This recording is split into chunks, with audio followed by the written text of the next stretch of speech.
In today's video, I'm going to teach you how to merge Notion databases. Whether you're consolidating information or trying to bring two different projects into one cohesive workspace, merging databases in Notion can be straightforward. Let's walk through the process step by step, keeping it clear and simple so you can follow along easily. First things first, let's open Notion. If you're not familiar with where to find your databases within Notion, simply navigate to the left-hand sidebar once you have the application open.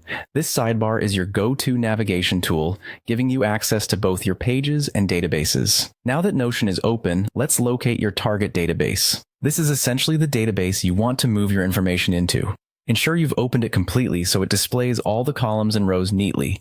This will also help you see everything clearly during the merging process. Next, it's time to visit the other database from which you want to pull information. Open it just like you did the target database. If both databases are in separate Notion workspaces, you can open them in different tabs or windows to easily switch back and forth between them. Once you have the other database open, it's time to select all the rows you intend to merge. You can do this by clicking and dragging from the first row through to the last, or by using keyboard shortcuts, depending on your operating system and preferences. It's important to ensure all relevant data rows are highlighted for smooth merge. With all necessary rows selected, copy them. You can do this using the standard keyboard commands such as Ctrl+C on Windows or Command+C on a Mac. Now head back to your target database where you want to consolidate all this information. In your target database, paste the copied rows. Again, using the standard paste commands, Ctrl+V on Windows or Command+V on a Mac will suffice. You should now see that all the data from the other database has been successfully transferred into your target database.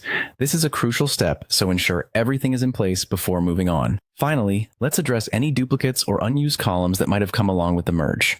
Go through the columns in your target database and identify those that are not needed. You can remove these by right-clicking on the column header and selecting the Delete option, or by using the Delete Column feature within Notion.